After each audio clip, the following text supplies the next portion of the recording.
Well, thank you. It's a great pleasure to be here. Thanks for coming out on, as she said, a very dreary Saturday when we'd all rather be warm and toasty somewhere else, maybe curled up with a book. Martin left a lot of things for us to enjoy, and his legacy, I think, if we curate it properly, will outlive all of us. And that's one of the kind of sub-themes of what I'm going to talk about today. As she mentioned, I'm based at Spelman College. I've been there for 25 years in Atlanta, but right now I'm visiting American University and will be in the DC area throughout 2014.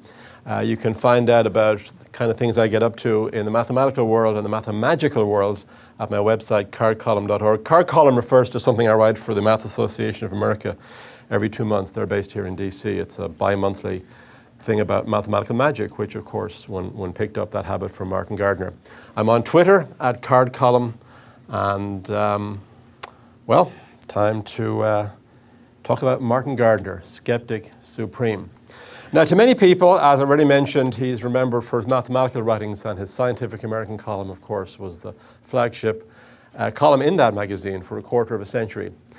Best remembered for that, and of course, his promotion of rationality and skepticism. But I want to take a little detour now and point out that it's not common for a revered national figure to start doing something without having formal training in it, and actually not really get going until you're middle-aged. And to influence a couple of generations of enthusiasts to the extent where they ended up pursuing that field professionally, acknowledging your influence and role as a long-distance mentor. Or to make it okay to love something previously associated by a lot of people with difficulty and drudgery. And to leave behind a rich and enduring written legacy on the topic from which many people continue to derive inspiration, transforming your passion into theirs. And yet to be a down-to-earth person with no airs and graces, who was open to approaches by complete strangers, often generously sharing your time and expertise with young people in whom you saw promise. You might think I'm referring to Martin Gardner. Actually, I'm talking about Julia Child. Julia Child did all of the things I just mentioned. And in her case, it was French food and cooking in the Cold War era and making it accessible to the masses here in the US. And she left us 20 ever popular books, and her name is still synonymous with good, no-nonsense, largely French cooking made accessible, as I said, to ordinary people. Just over a year ago, Google marked what would have been her centenary with a special doodle. Well, of course, she wasn't the only one to do all those accomplishments. What she did for cooking at home and recreational cooking in general, Martin Gardner did for recreational mathematics, skepticism, and rational thinking in general. Now, this occurred to me about a year and a half ago, and I actually wrote a piece comparing the two in that way for Huffington Post. And then somebody said to me, you need to tell somebody about this, and he mentioned the person's name. And when I did, it turned out that this comparison has been made before. But here the two of them are in their heyday. Martin in the 60s, Julia in the 60s or 70s. He was famous for Scientific American, and she was famous on TV, and of course they both also left us a considerable amount of books. She did not write Scientific American, and he did not appear on TV. Martin's 100th is coming up next October, and there are many, and I would hope you would join us in hoping that Google will honor his centenary. And we've actually pitched it to them for the last several times, and hasn't worked. We have insider contacts very high up in Google. But we're really hoping that for the 100th, they will just feel obliged to do it. And well, Chris Morgan, who's one of the gathering for Gardner, I'll talk about that movement later, but he's one of the people associated with preserving the legacy of Gardner. He pointed out that he actually knew both of them. And he took a cooking class or 3 from Julia, and he thought they would have been very compatible people. Now, they both lived in New York for a long time. And the obvious question is, did they meet? Because Martin met so many people in so many spheres, poets and writers and filmmakers and artists. So it's quite possible that they did meet at a party somewhere. I haven't researched that. I need to check with his biographer. But then I heard that Jim Henley has a book coming out called The Proof and the Pudding, which has a whole chapter comparing Julia and Martin. He's a mathematician. So I think we're going to hear more on this theme. Well, this is the first time I met Martin. First day I met Martin. And this was about 2006 at an old folks home in Norman, Oklahoma. And what he actually said to me was, I've got a tall, thin glass here. Doesn't it look like the height exceeds the circumference, the distance around? And I thought it was maybe twice as tall as it was around, so I fell for it, hook, line, and sinker. And then he very gently produced a little ribbon of paper and tore it off and made it the height and showed that it didn't even go round once.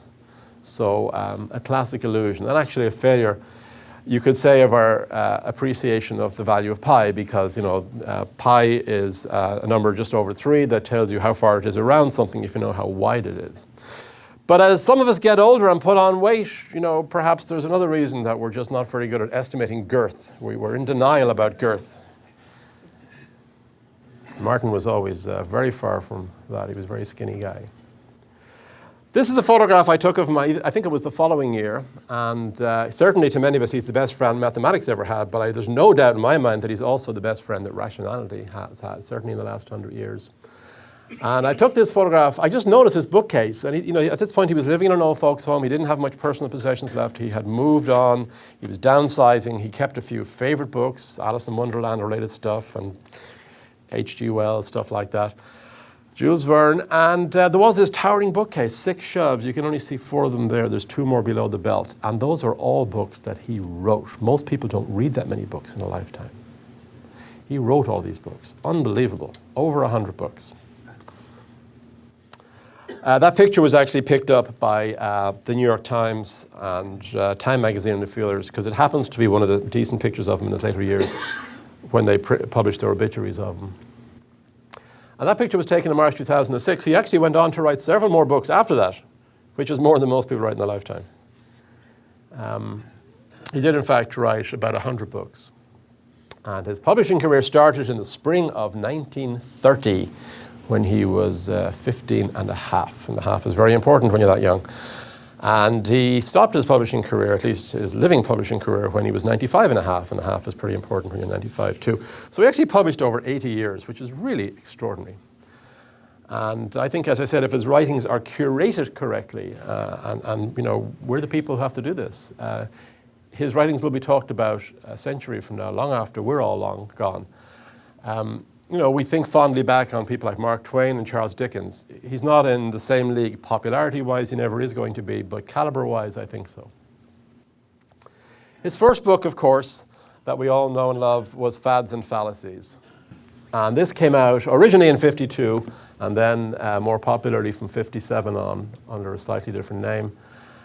And that ultimately led to his foundational role in the organization of which this group is a local part of. That was in the mid-70s. Skeptical Inquirer magazine, which ran a special feature on him a couple of months after he died for his, what would have been his 96th birthday. These will all be available later for you to look at. He was one of the founders of that. And here's an interesting history of the whole organization that I found on the web recently, which I'll just take you through some of this, because it actually does a pretty good job of summarizing parts of his career in skepticism. It says for several reasons the organization has flourished. Much of it can be attributed to the dynamic leadership of Paul Kurtz, who sadly passed away not so long ago, the amazing skills of magician James Randi, very much alive and with us today, and the wide influence of writer Martin Gardner. The word writer there is the key word. He was a magician, a very good amateur magician, but he was primarily a journalist and a writer, not an academic. And it said, so none of these 3 people are scientists. It has attracted prestigious scientists. But it wasn't founded by scientists, curiously. This account goes on to say that in the 70s there was a tremendous upsurge of interest in the occult in the US. Not viewed favorably by many people, and academics worried about the rise of irrationality. So that gave rise to the first organization, whose members included Ray Hyman, Randi, Truzzi, and Martin. And they were all trained magicians, those guys were. Shortly after, Paul Kurtz signed on. And, well, it changed a little bit. Truzzi actually left after a couple of years. In the views of some, he went to the dark side. But It settled, changed its name, and the magazine changed its name to the Skeptical Inquirer. Curiously, a reporter for the New Scientist described the organization as white, male, and slightly geriatric. Now, that was in 1987. Those people didn't get any younger since then, and neither did I. I actually met Randy for the first time. I think it was about 86. He was visiting Hawaii, where I was based, and it was right, about in 87. It was actually right after Andy Warhol died. And Randy said to us privately, "Oh yes, I met Andy Warhol, 2 months ago or something. He had died maybe the day before, and he said he was wearing a stone around his neck that he said was going to protect him from all ill health and disease. How's that working out? So I just that will help date the meeting." But this is an issue because it's also an issue in math world and the kind of recreational math that Martin popularized and a lot of us love. If we don't diversify the fan base, it's not going to survive 50 years the way we would hope it would, because the population is much more diverse. And we need to get young people involved and a more diverse set of them. The article goes on to say that Martin was described as the godfather of the movement. His influence is pervasive. Highly regarded in conjuring circles, contributed important works to magic, published In the Name of the Science in 1952, and established him as a prominent debunker. I think in one of those pieces I wrote, it might have been the Huffington Post or maybe the Scientific American, when I said Martin was first and foremost a debunker, and his son, Jim Gardner, picked up on that and said Dad would have loved that sentence, because that's how he viewed himself, even though he's more famous maybe to math people. But he really did view himself first and foremost as a debunker, and we'll find out why as we progress through. This book of Martin's, The Fads and Fallacies in the Name of Science, it says, took on a popular rather than scholarly approach, so it was not overburdened with footnotes or references. This is true. He also, the person who wrote this says, it displayed a snide and sarcastic demeanor, setting the tone for many future debunkers. Despite his style, however, Gardner is no intellectual lightweight. His Whys of a Philosophical Scrivener, which is over there on the table, is much more sophisticated than the number of Kurtz's recent books, according to this writer. I'll tell you who it is shortly. Gardner is primarily a writer and shuns public appearances. This is true. This is a man who's not only never given a talk at one of these meetings, he never gave a talk at a math meeting either. He never gave a talk, period. Extraordinary. He didn't perform magic in public either, or on stage. He was a very private man. He wrote. He hid behind the typewriter. And didn't like crowds, actually. He was kind of embarrassed by people crowding around him saying, "You influenced my life." He couldn't handle that. The use of ridicule is a pervasive element of the rhetoric of Skeptical Inquirer. Gardner encouraged it by saying that one horse laugh, or re-quoting Mennichen's quote, that one horse laugh is worth 10,000 syllogisms. And then he said, we didn't think debunking was something negative. We felt that when pseudoscience is far enough out in the fringes, it's fair game for humor and at times even ridicule, and presumably some people in this room would share that view.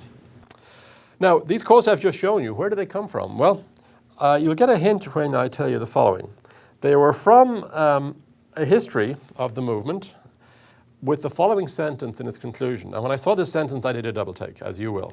Surveys show that over half the US adult population have had psychic experiences and believe in the reality. Not that they believe, but they have had. So it turns out they're taken from a paper by a certain George Hansen, which was published in the Journal of the American Society for Psychical Research 21 years ago. However, it's a pretty accurate reflection, I think, of Martin's role and the society. So it's kind of interesting that even the people who would have argued rather differently from Martin certainly had an accurate representation of his role. However, one should be skeptical of things one finds on the internet.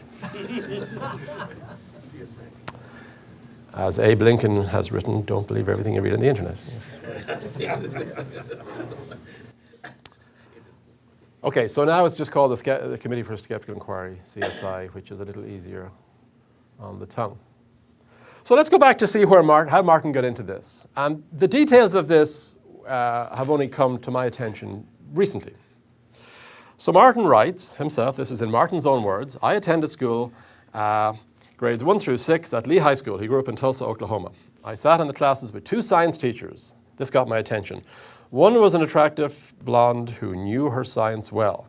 He was surprised that she told the class that the stalactites and stalagmites nearby were much older than the 10,000 years of Genesis. In those days, and this would have been in the 20s, public school teachers, even more than now, were afraid to question in any way the Bible's historical accuracy. So in the 1920s at Tulsa, Oklahoma, this was quite remarkable to find one such teacher. However, the other teacher took a different approach. Didn't have much training in science. Well, we're back to that today, aren't we? People teaching math and science who don't have any training in math and science. She assured the class that we would never land spaceships on the moon. Now, that probably seemed quite a reasonable thing back in 1922, or whatever year it was, in the 20s. But she said the reason is that rockets won't work in a vacuum. Martin had been reading Jules Verne and H.G. Wells, and thousands of others had, and he took it for granted that space travel was inevitable. I'd be very curious what percentage of people who read H.G. Wells and Jules Verne in the 20s took it for granted.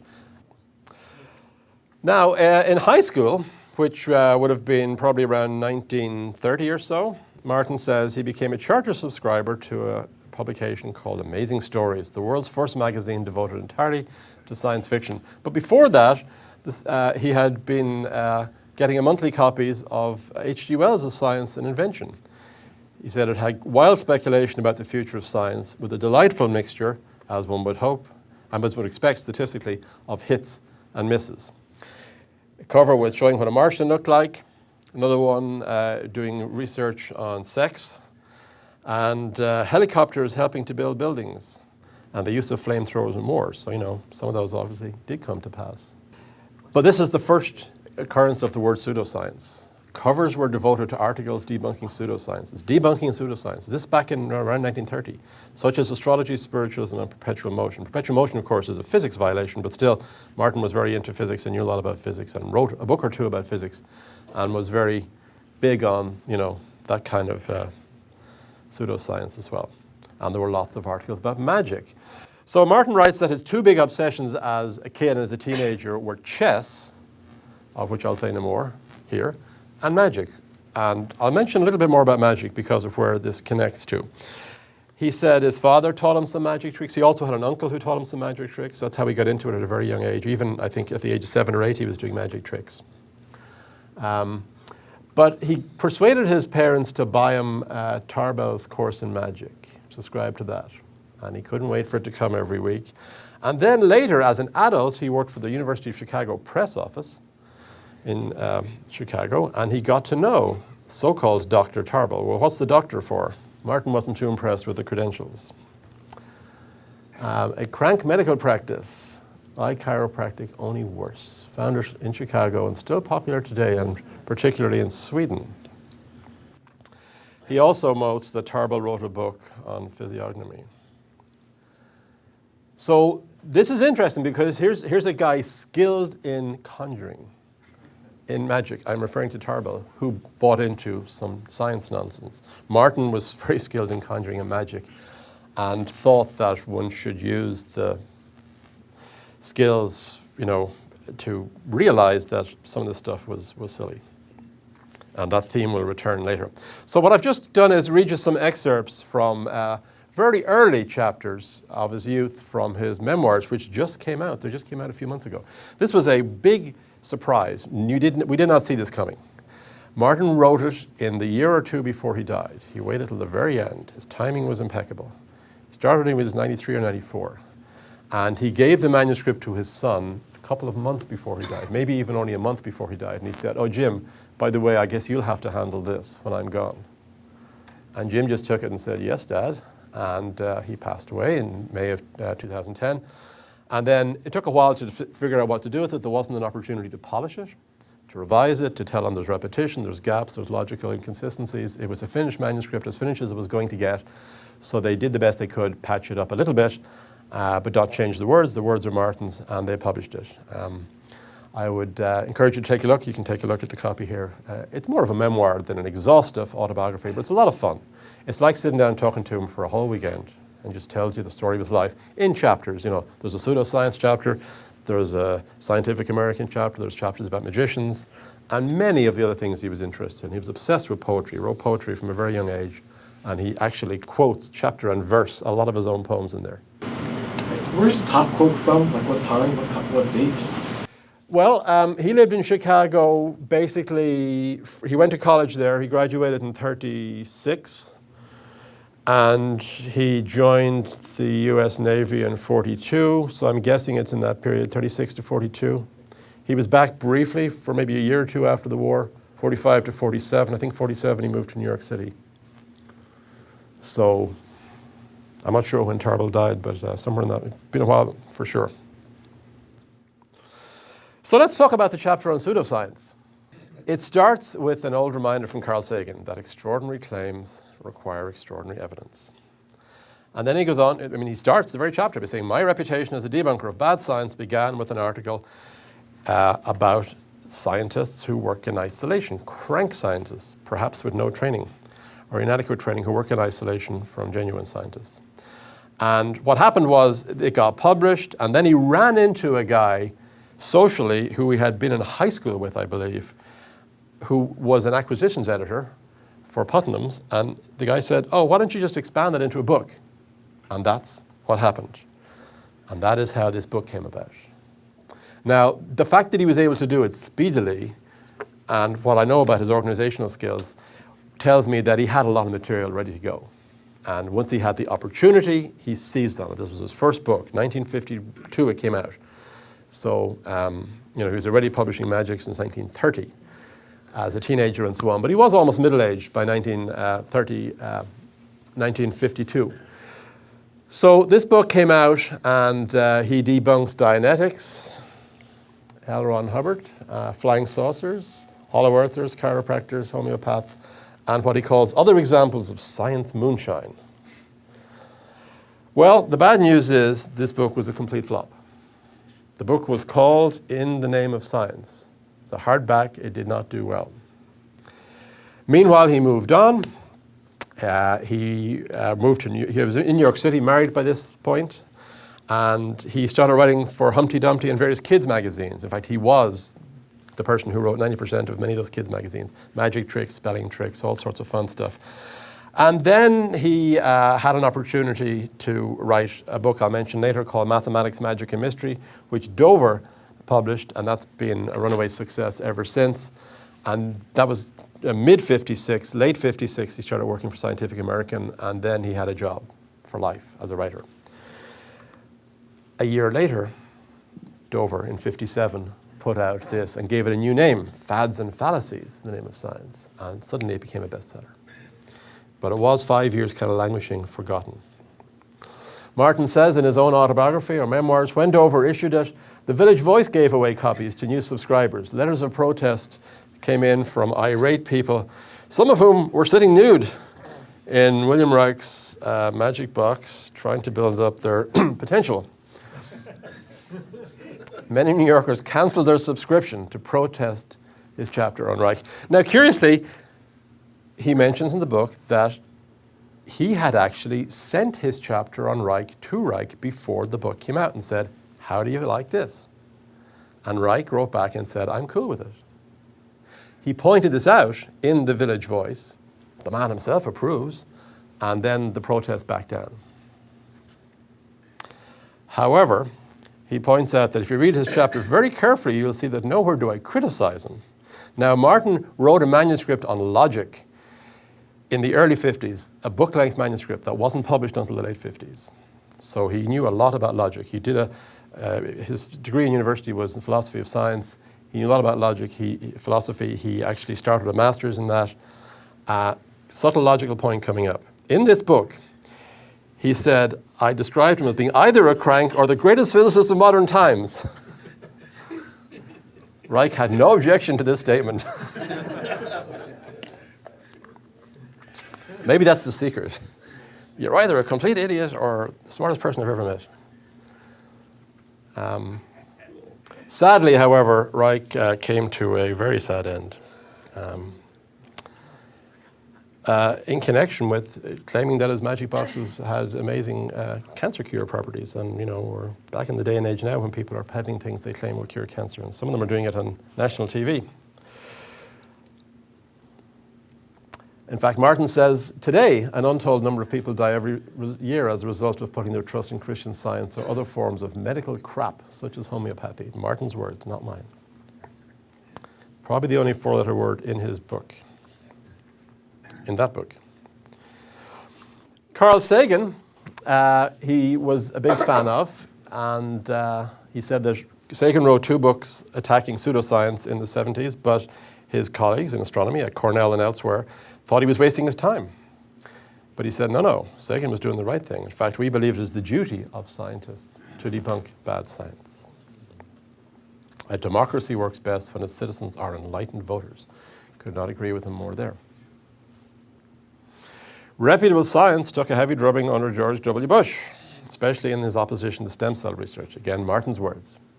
And is urging that creationism be taught on an equal footing with evolution in public schools. Only harm can come when an electorate is unable to tell good science from bogus.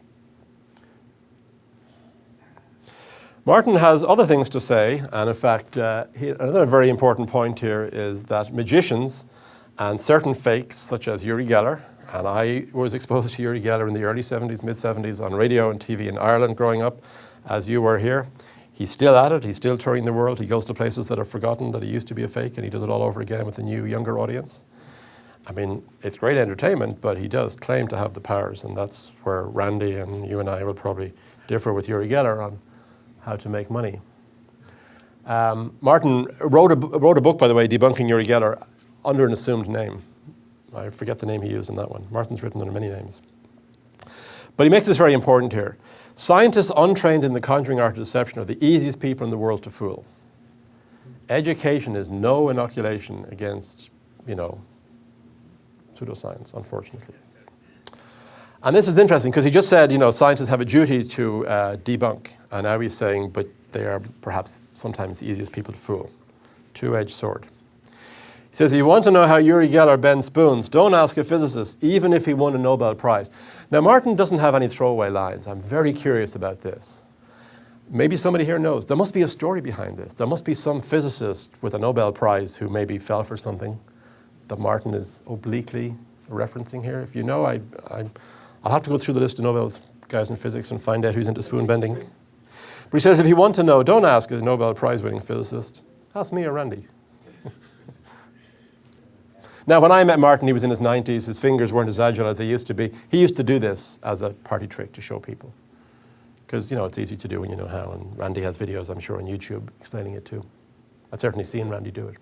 The last quote, Mike, he was Geller was tested by either Berkeley or Stanford and fooled them all. That could be it. Yes. There have been many universities. I know he hammers University of Wisconsin in there for even recent nonsense that they have funded. But there was stuff in California. That might be it. Yeah. Could be Stanford. Randy would know. I can check with him. Yeah. Good point. Martin couldn't resist adding, if you believe in phrenology, you should have your head examined.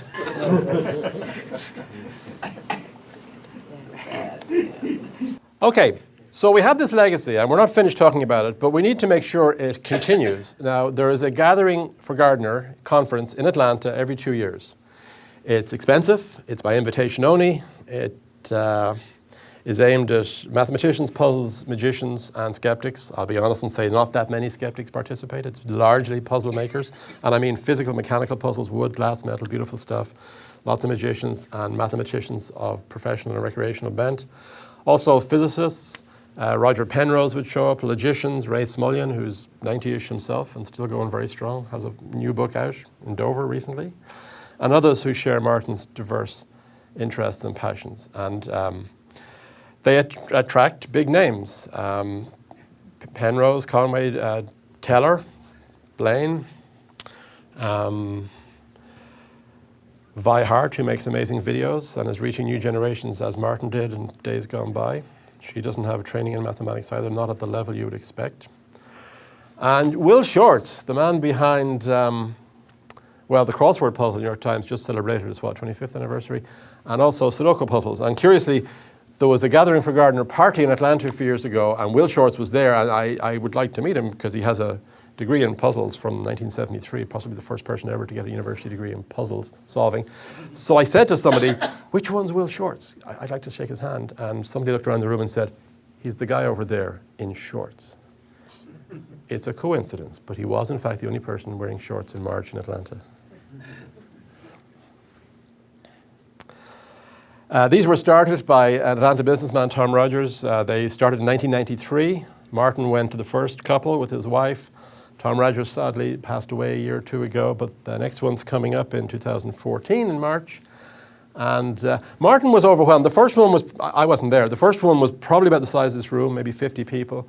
But they all wanted to shake his hand and say, you know, you changed my life. And after about the third, fourth person, he was freaked out. He just could not handle that adulation at all. He had no experience dealing with more than 2 or 3 people at a time. And he reluctantly went to the second one. And after that, by the second one, it was up to like 80 or 100 people, and he never went again. And there have been 10 of them. They're every 2 years, roughly. Number 11's coming up. But great stuff happens there, and there's a great archive of videos. Everything that happens there is videotaped, the talks. They're not available yet publicly. I'm pushing to make them available. It will take money to take all that video and digitize, to edit it and do some post-production. So if you have any bright ideas for funding for something like that, or know somebody who has skills who would volunteer time, we're very interested. Celebration of minds, however, are for everybody. And it's facilitated and promoted by Gathering for Gardner. But these started right after Martin died. He died in May, 3.5 years ago. So people said, what can we do to honor Martin? Because he left very strict instructions. No memorial service. Very strict instructions. So there was absolutely no memorial service. But he did give permission for the Gatherings for Gardner to go on. He actually said he'd like them to go on. So this concept of a celebration of mind. And they happen every October. And they're open to everybody. Celebrationofmind.org, or just Google the phrase. They're in and around his birthday. Don't have to be exactly on the day, obviously, but just in and around his birthday. So that gave us time to put the first one together. So rather than being about him, they're about the fun things he encouraged people to do. And these, you don't have to be a professional. You don't have to have training or credentials to have fun with card tricks and puzzles, brain teasers, and other things that Martin was interested in. And you're actually at what's probably the last celebration of mind of 2014. They started in September, centered around October. I've done 16 or 17 over the last few months. I don't think there's too many more coming down the road. They happen all over the world, and I do mean all over the world, North Pole and South Pole included. We're looking for contacts at the International Space Station. We would like to reach beyond and have some astronaut do a card trick with the cards floating around or whatever. So if you have any contacts at NASA, please let us know. But they do happen all over the world, and some of them are huge. They have ones in Israel with 800 people. They've had ones in China with 500 people. They've had ones in the middle of nowhere, somewhere in the Midwest with like 300 people. And then, but it could be small. It could be 3 people in a pub talking about Martin, looking at telling stories, looking at card tricks, talking about rationality. It can be formal or informal. We'd like you to register them on the web so that we can see that the influence keeps going. Now, I met Martin as an old man. This is actually a clip from one of the very few videos he ever made, or was made with him in it. Not a video, it was a film. This was for TV. He did one magic show, or a little set of magic shows for TV, probably in the early 50s. By then, I think he was based in New York. This is him blowing, that's a cigar smoke ring there. But he did tricks like, he showed a table levitating on TV. And it's incredible. And then, like in the Alfred Hitchcocks, there was a commercial break. And then they come back, and he explained how it was done on TV in 1950, whatever, early 50s. So he had these skills, but he rarely shared them in a public forum. And more's the pity. It'd be nice to have more footage of that. But you'll find this on YouTube if you like. Here he is in the Navy in the early 40s.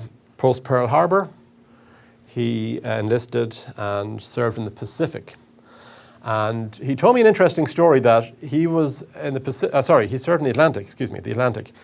But he was in the Atlantic on a ship, and the first bomb fell in Japan, first atomic bomb. Now, he had worked for the University of Chicago press office in the late 30s, early 40s. He knew a lot of insider information. In fact, the T-girls knew about the Manhattan Project, really. And he mentions this in his book. A lot of people knew and just, they were told, keep it to yourself. And they did keep it to themselves. But Fermi used to cycle by him in the morning and wave on his bicycle.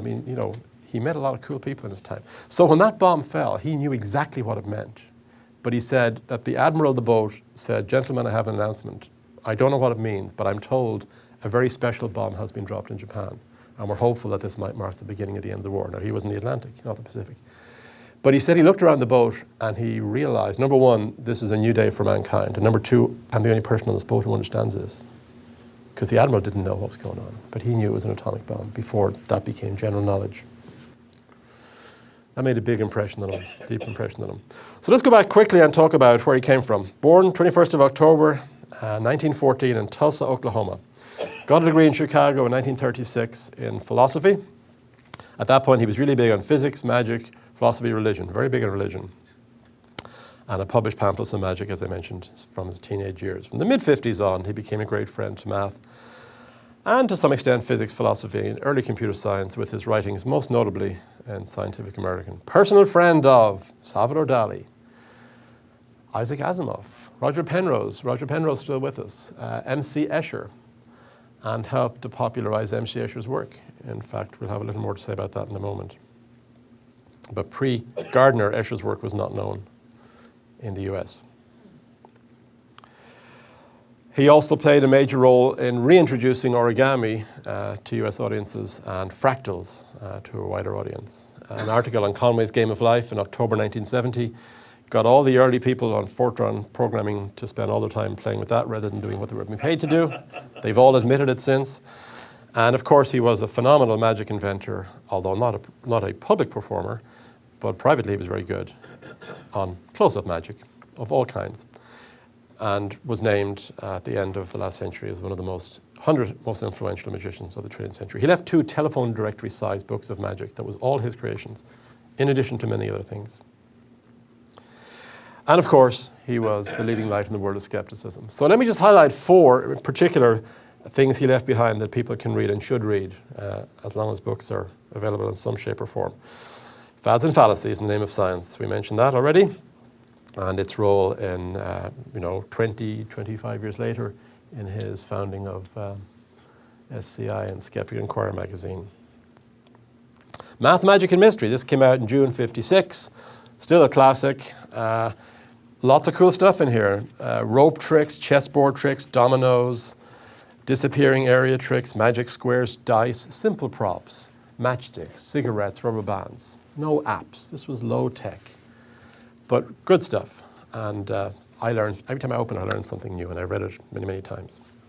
And he knew a lot of magicians, people like Bob Hummer in Chicago and so on, so that really helped him get some good material. His Scientific American columns, there's actually 300 of them. And they came out, they were published in 18 at a time every couple of years as a collected book. And I bought some of those as a teenager, but you can get all of them on this CD-ROM, a searchable CD-ROM, which is awesome, because if you want to look up, Randy or Uri Geller or your favorite magician or your favorite mathematician, you'll find all the chapters. Otherwise, you have to physically take each of the 15 books and go rummaging. It's very time-consuming. So it's a terrific resource for libraries.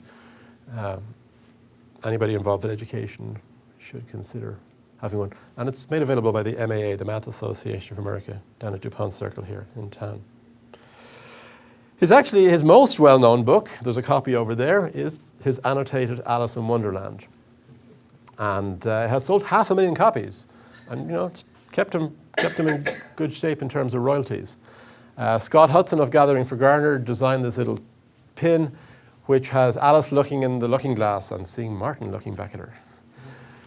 Actually, Martin was the first person to do an annotated version of his favorite book.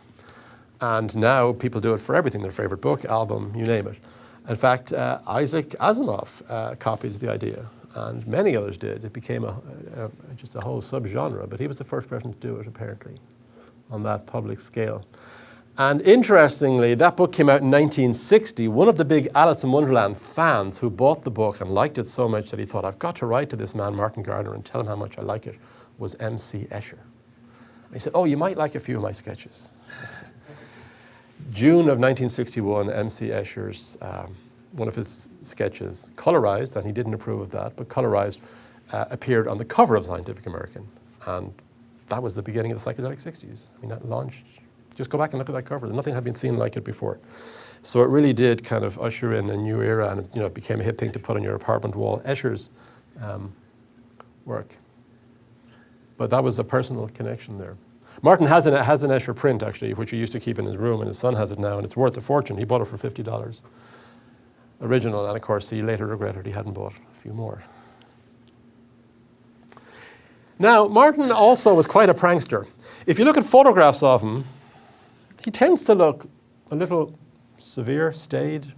He froze up when a camera came. That picture I got of him in front of the bookcase, as best as I could get, he really wasn't relaxed when he saw a camera. He was a shy, nervous introvert. It's very surprising for such an accomplished man who was so famous. He didn't believe he was famous. He couldn't handle that at all. But he actually was quite a joker. And there are some, relaxed pictures of him taken when he wasn't looking, where he looks a little more relaxed. But he had a famous Scientific American column. It was 1975, I believe, with an April Fool's issue. And he had these 9 short items. One of them claimed there were a couple of mathematical fake articles in there, which people bought, hook, line, and sinker. You couldn't check without a computer the nature of the things in there. So it was hard for people to check. Calculators wouldn't do it. He also claimed that Leonardo da Vinci invented the flush toilet and had artwork to prove it, which somebody kindly supplied him with. He had the 4-color map theorem. Just before the proof was announced, he had a counterexample. He had a map that needed 5 colors, and it darndest thing appeared to need 5 colors, and it just spent a lot of time on it. You could do it in 4 colors. So again, somebody in the math world had sent that to him, but it was a brilliant idea. He just loved it. But he didn't say it was an April Fool's issue, and he got thousands of letters, and Scientific American got thousands of letters.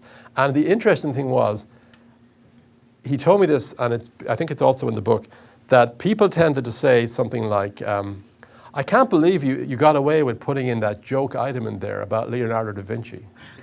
But I love the one about, it seemed that people always believed 8 of the 9. They just thought one of them was a fake, but all 9 of them were fake. And that amused him no end. But I'm going to show you something here that I'll pass around, and I do want it back, because copies are very rare, and you will not find this listed on the web, to my knowledge, in any Martin Gardner bibliography. It is not well known. But Martin Gardner wrote a book called Ain't That a Peach? A rude, crude, and lewd selection of stunt, shtick, and trick for the undiscriminating entertainer. He claimed it was written by a Dr. Milton A. Ray, which is almost certainly an anagram for something, but I haven't figured out what. And on the back, there are various endorsements, one from somebody called Martin Gardner, and it says, "Who wrote this crap?" It was written with Mel Stouffer, a Canadian magician, old pal of his who passed away a while ago. And it's kind of gentleman's club humor in the style of maybe the 1930s or 40s. It's very old school, but it's kind of charming in its own way. And some people think that he was embarrassed about it, but he proudly signed it for me, so it must be real. Now, curiously, he got to review one of his own books in the New York Review of Books and gave it a bad review. Under an assumed name. Now, I mean, this tells you something about the esteem in which this man was considered in literary circles as well as scientific circles, that he would be allowed write a review of his own book as a joke. And it turned out he'd written it himself, of course. But if you actually read it, it's somewhat scathing, but it's like, it's worth digging it out because reading between the lines, maybe it's not so scathing. One friend commented on learning of Martin's death.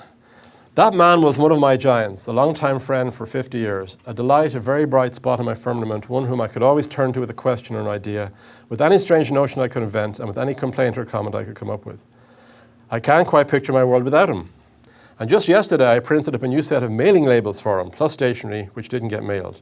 For the last few years, I supplied him that small favor, assuring him that he could notify me when he ran out, but he never did because he thought it was too much trouble.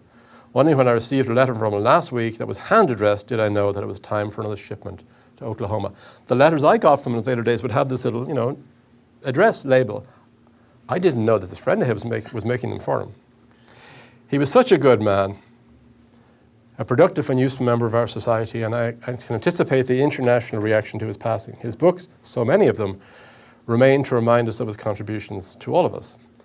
His last one was dedicated to me, and I'm just so proud of that fact. James Randi. This was put up on Randy's website within a couple of days of Martin's passing.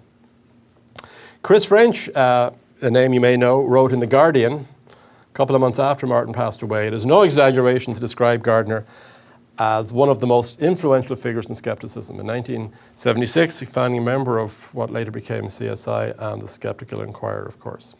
His skeptical credentials were already well established by that time. Back in 1952, he published Fads and Fallacies. Classic work, still worth reading, demolished a whole range of pseudoscientific claims.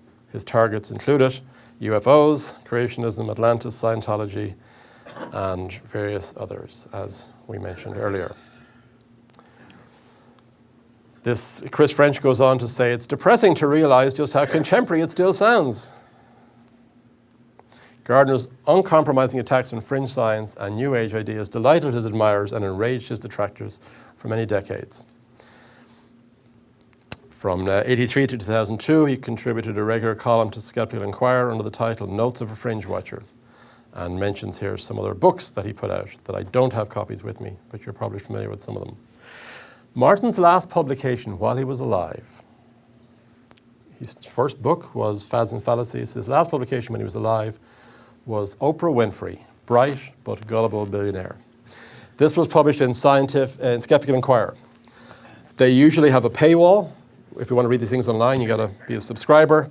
They put that one up for free, and it remains up for free. I probably will remain up for free for some time to come, so you're welcome to dig it out. But Martin talks about, very respectful article, says a lot of positive things about Oprah, and then says, but why is she buying into all this fake medicine? And, let's talk about some astronomical impact that Martin had. And I do mean astronomical. An asteroid is named after him. Discovered in 1980 in Flagstaff, Arizona. He was very pleased with that because he was very much into science and astronomy back from those H.G. Wells, Jules Verne days in the 20s. There's actually also, if you didn't know, an asteroid named after Randy, and another one after Paul Kurtz, and another one after the whole movement, Skepticus. At this point in my presentation, it's customary to stop and ask those in the people in the audience who have asteroids named after them to please raise your hands. No, really. There's actually no, this is the first. Really, because when I give this talk, usually 2 people put their hands up. Apparently it's quite common. There's a former member of NCAS that the asteroid's named after. I rest my case. What's his name? Tim Warner. Tim Warner has an asteroid named after him. Yeah. It's interesting. It seems to be more common than I would have expected. Oh, and Philip Klass. He was on our board of directors. Right. There's an asteroid named after him. So we do have 2. They're just not in the room at present. They're orbiting somewhere.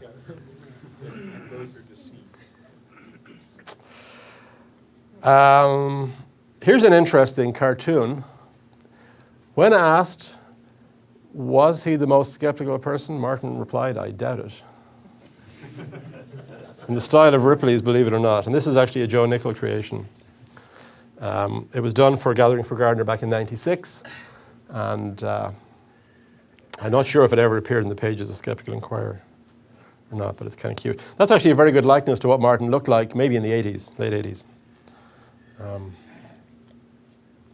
So some parting thoughts. The last time I spoke to Martin, I used to telephone him from airports.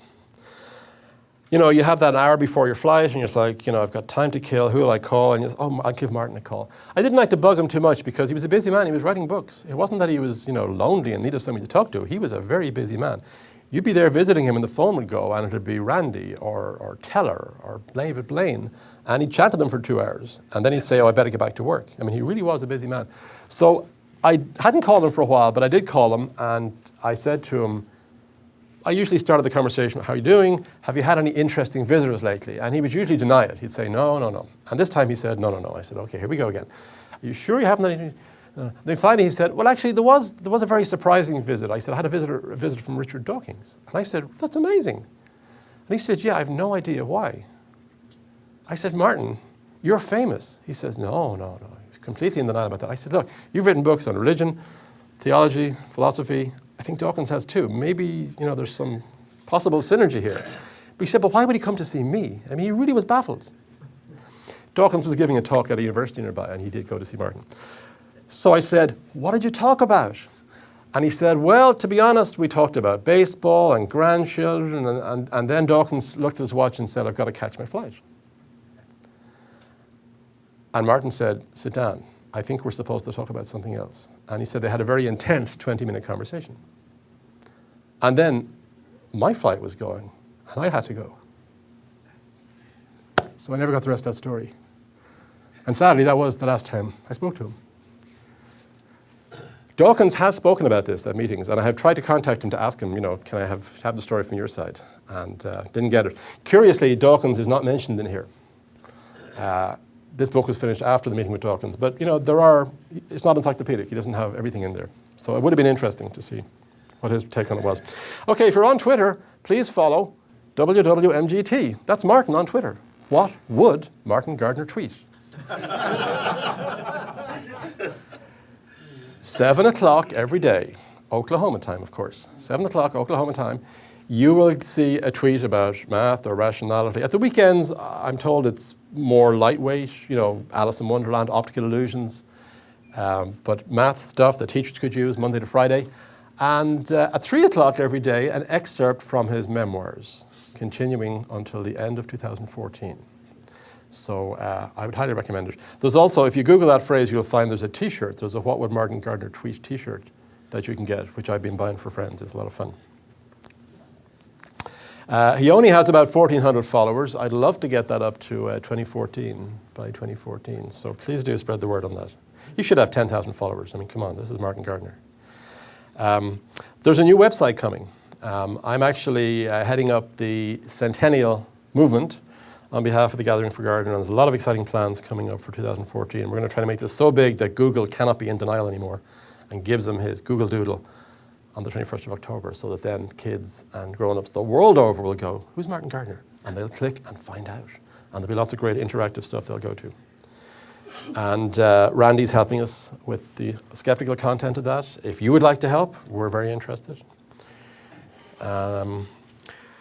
Actually, when people think about big names in science who aren't here anymore, people who had a big influence, I mean, for physics, you think Feynman, for computer science, obviously, Jobs, and for astronomy, Sagan. These were all people who were not shy in front of a camera. These were people who actually were not shy about telling you how good they were. Martin was different. So he didn't, promote himself ever in a public sense. He really didn't. We have to do it for him. But I'd like that people would think of him when they think of skepticism or mathematics, recreational mathematics, because he really did turn on more people to math than anybody in the history of the world, except for maybe Euclid. But that comment, by the way, comes from John Conway, so it comes with heavy credentials. Here's a final comment from Randy. This is a personal comment that Randy sent me. He said, I'm increasingly reminded of how much I miss my dear friend Martin. Centennial's coming up, and I'm puzzled. I'm reminded how he was really puzzled about Oprah, who he referred to as a bright but gullible billionaire.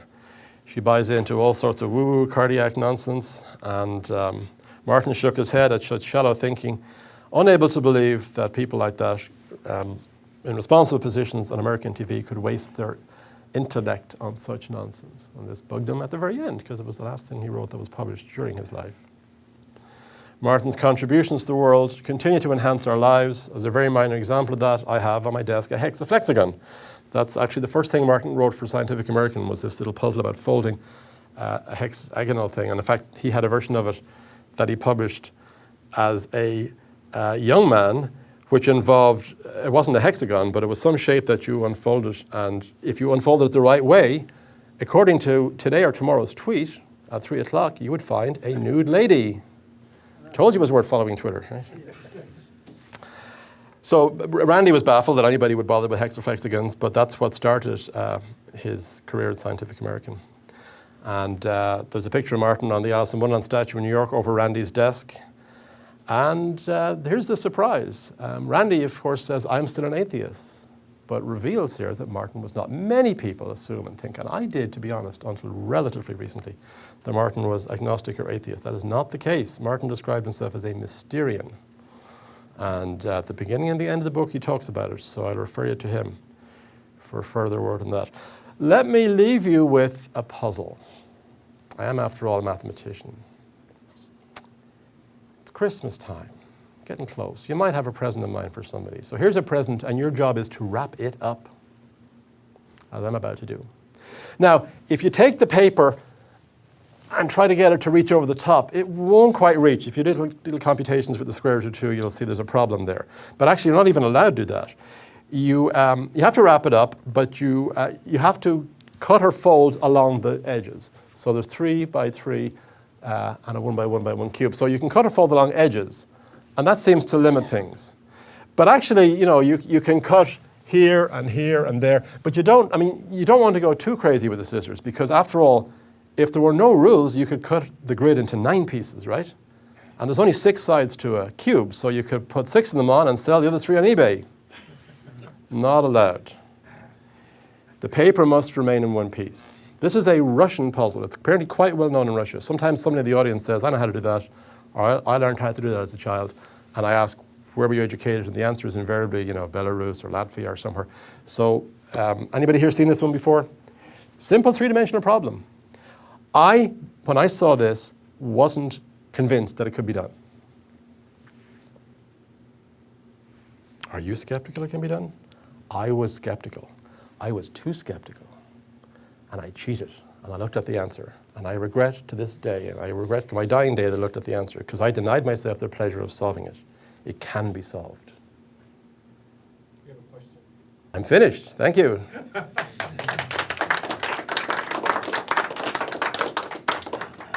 So we got time for questions, if anybody has them. Yes. He wrote about Geller using a pseudonym. Do you know why? I'm trying to remember if that's addressed in the memoirs or elsewhere. I think it's fairly well documented. He wrote a pamphlet. I think the name Martin Gardner was well known, number one. He was trying to reach maybe, there's always the danger that you're only preaching to the choir. I mean, the people who've come to hear this talk today, for instance, isn't a random sample of people in the DC area. So I think he wanted to try to reach people maybe who might have been in the middle or maybe believed it. And maybe having his name on it would have been a red flag for them. I'm not entirely sure. The pamphlet's name was Confessions of a Psychic, and the pseudonym was Uriah Fuller. Uriah Fuller, that's right. Uriah Fuller, I'd forgotten that, yes. I'd love to see some film or video of him speaking. You can know someone that way. Absolutely. There was a TV documentary made by, was it David Suzuki in 93 or 94? It's all on YouTube. It used to be in like 9-minute segments, but then when they didn't have that rule, I think you can get the whole thing. It's maybe an hour and a half long. It's called The Nature of Things, I believe.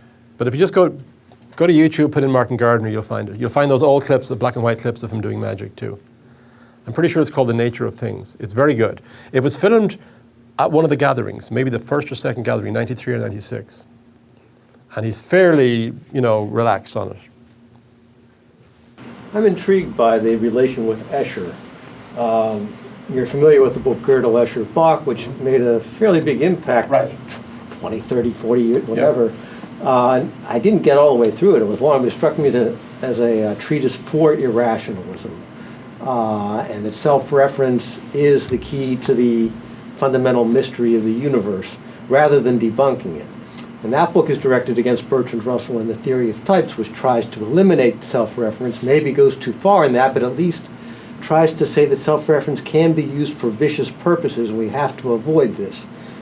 Did Gardner comment on this sort of opposition? Did he have I don't know. There are 2 large books over there that might have essays on that, and it's possible.